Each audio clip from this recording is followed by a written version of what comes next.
31 mai 1997. Un seul chiffre. 1,8 milliard de dollars. Cet homme possédait plus que la plupart des États africains de son époque. Il n'a jamais accordé une seule interview, jamais apparu à la télévision, jamais donné une conférence de presse. En tentant de pouvoir absolu au Zaïre, 0 seconde d'image publique. Son nom, Jean Séti Yalé. Et ce que vous allez découvrir aujourd'hui, ce n'est pas seulement l'histoire d'un homme riche, c'est l'histoire de comment une fortune de plusieurs milliards a disparu sans qu'aucun tribunal, ni en Afrique, ni en Europe, ne pose jamais la question.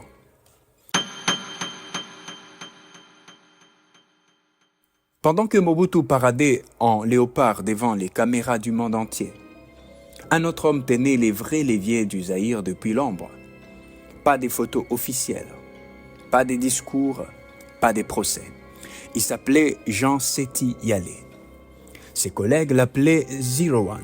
Les services qu'il dirigeait l'appelaient Spécial. Selon le journaliste Stephen Smith, correspondant à Libération, Séti Yalé et son associé Kengo Wadondo étaient probablement bien plus riches que Mobutu lui-même à la fin du régime. Il est mort à Bruxelles en 2013. Libre, riche, impuni.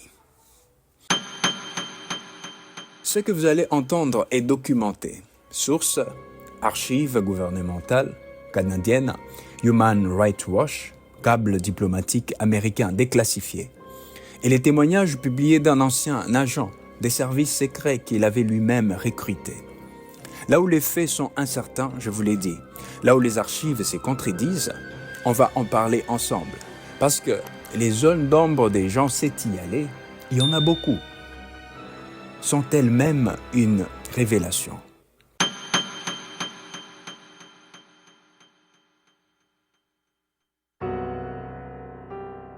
Yakoma, province de l'Équateur. Dans ce qui s'appelle encore Congo belge, un enfant né d'un père portugais et d'une mère congolaise. Cette double origine, métisse, frontière entre deux mondes, va définir toute sa vie. Au Congo de l'époque coloniale, être métisse, c'est occuper un entre-deux inconfortable, ni tout à fait intégré dans l'élite blanche, ni pleinement reconnu dans les communautés congolaises. C'est une position qui forge soit la fragilité, soit une intelligence des marges extraordinaire. Séti Yalé, lui, va en faire une armure. On ne sait presque rien de son enfance. C'est déjà un signe. Les hommes qui construisent des empires dans l'ombre commencent souvent par effacer leur point de départ. C'est qu'on sait, il arrive à l'âge adulte avec une formation universitaire. Au moment précis où les Congos indépendants cherchent désespérément des cadres formés pour remplir les structures que les Belges ont laissées vides en partant. Et c'est là que tout commence.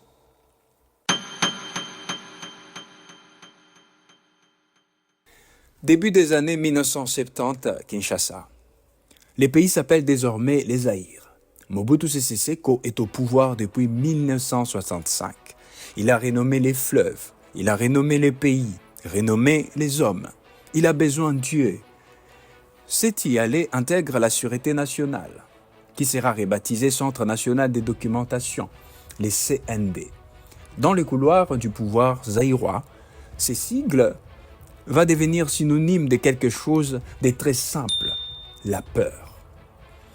Vers 1973-1975, Séti Yalé prend la tête du DDI, les départements de contre-espionnage intérieur. Réfléchissez à ce que cela signifie concrètement. Dans un régime où survivre, c'est savoir ce que les autres font dans leur dos. Diriger les contre-espionnages intérieurs, c'est détenir la liste de tous les secrets, de tous les hommes, de toutes les trahisons potentielles. C'est les postes les plus puissants qui n'existaient pas officiellement. 1978, un recrutement qui va tout révéler. Cette année-là, Séti Yalé recrute un jeune étudiant brillant à l'université de Louvain, en Belgique. Son nom, Emmanuel Ndungia. Ce recrutement, à lui seul, nous dit quelque chose d'essentiel sur Séti Yalé. Il cherche des cerveaux, pas des muscles, des gens capables de réfléchir, d'analyser, d'écrire. Ce qu'il ne prévoit pas, c'est qu'Ndungia, des années plus tard, va écrire un livre. Et dans ce livre, publié aux éditions L'Harmattan en 1992, il va raconter de l'intérieur comment fonctionne l'empire des Séti-Alais. Les titres du livre, Mobutu et l'argent du Zaïre. Les révélations d'un diplomate, ex-agent des services secrets. C'est aujourd'hui la source primaire la plus précieuse disponible au public sur les fonctionnements internes de cet homme. Ndungia décède à Bruxelles en 2006. Il avait 57 ans. Ces révélations n'ont jamais fait l'objet d'aucune réfutation officielle. Entre 1970 et 1980, Séti-Alais orchestre, selon les sources recoupées, toutes les nominations ministérielles du Zaïre. Toutes. Vous voulez être ministre? C'est lui qui dit oui ou non. Vous voulez rester ministre? C'est encore lui. En 1986, il franchit une étape supplémentaire. Il passe du titre de conseiller spécial à celui de conseiller privé du chef de l'État. La nuance est capitale. Spécial est une fonction administrative. Privé, c'est une relation personnelle. À partir de ce moment, Séti-Alais n'est plus seulement l'homme qui sait tout. Il est l'homme à qui Mobutu fait confiance. Et c'est à ce moment-là, exactement, que la fortune commence à prendre une dimension que peu d'observateurs extérieurs comprennent vraiment.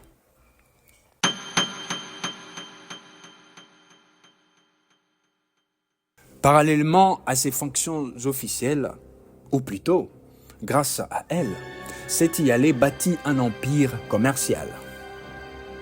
L'empire central s'appelle Socotra, transport fluvial, logistique, café, surgelé, sur le fleuve Congo, l'artère économique du pays. Socotra contrôle une part significative des flux commerciaux. Mais il y a quelque chose que les documents canadiens révèlent et qui va bien au-delà du commerce. Les ports Socotra, sur le fleuve, abritaient des services de police et un cachot.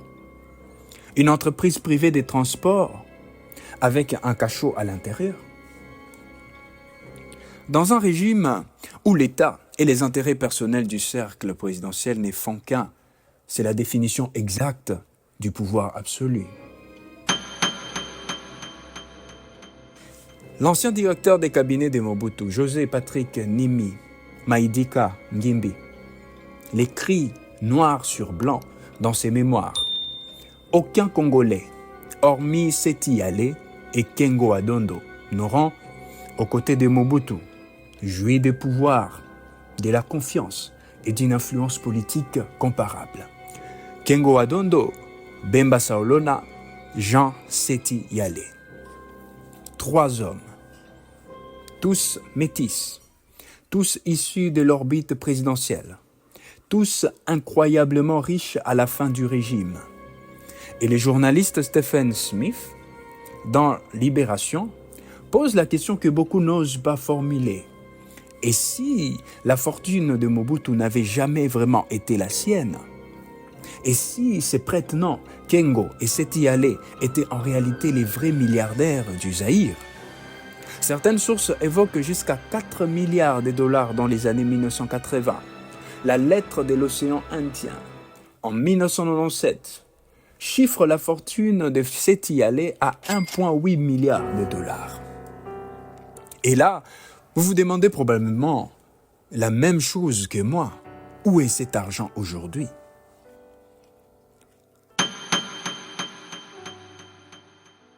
Au tournant des années 1990, les Zaïre commencent à se fissurer.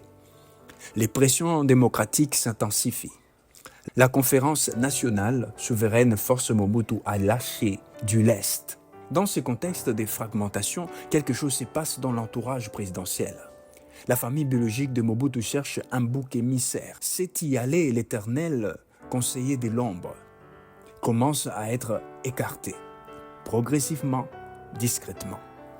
Dans ce contexte trouble que les accusations les plus graves émergent, Human Rights Watch documente. Depuis 1991, l'existence d'une force secrète non reconnue opérant à Kinshasa la nuit, on les appelle les hiboux. Des véhicules sans plaques, des arrestations arbitraires, des opposants enlevés, rançonnés, des domiciles saccagés. Et Seti Allé est accusé, sans preuve formelle établie, d'en avoir été les cerveaux intellectuels. Aucune instruction judiciaire n'a jamais été ouverte. Les victimes n'ont jamais tenu justice. Cette question reste entièrement ouverte. Ce que l'on sait avec certitude, c'est que les hiboux ont existé. Ce que l'on ne sait pas avec certitude, c'est qui leur donnait les ordres.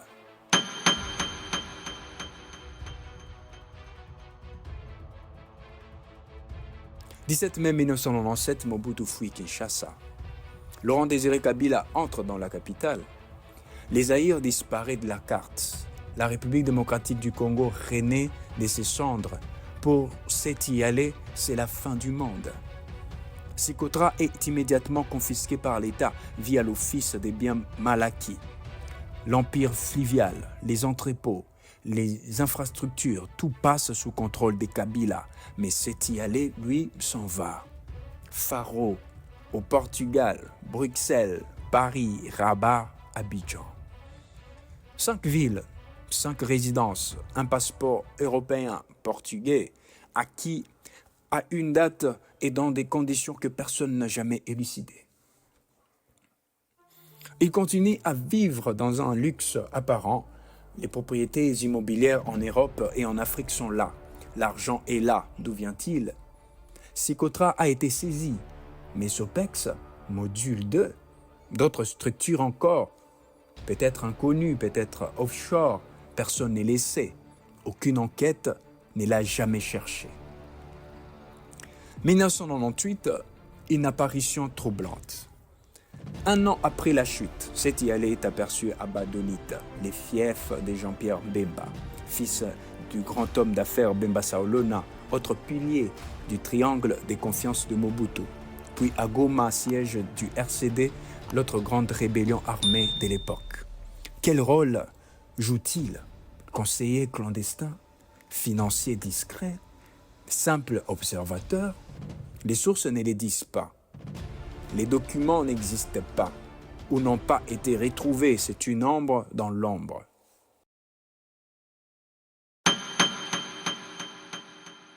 Cette année-là, Kengo Adondo, l'autre grand prête-nom de Mobutu, l'autre milliardaire du Triangle, est inculpé à Bruxelles pour blanchiment d'argent. Seti Allé, aucune inculpation, aucune procédure, aucune enquête. Pourquoi? Kengo est poursuivi. Seti Allé, dont la fortune est estimée par certaines sources comme supérieure à celle de Kengo, ne l'est jamais. Est-ce les passeports portugais qui lui offrent une protection supplémentaire? Est-ce que des informations, des secrets accumulés en 30 ans de contre-espionnage lui servent de boucliers invisibles?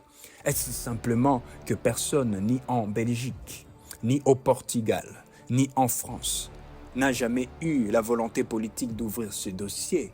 L'impunité des gens Seti Allé est en elle-même un fait historique. Et ces faits n'a jamais été expliqué.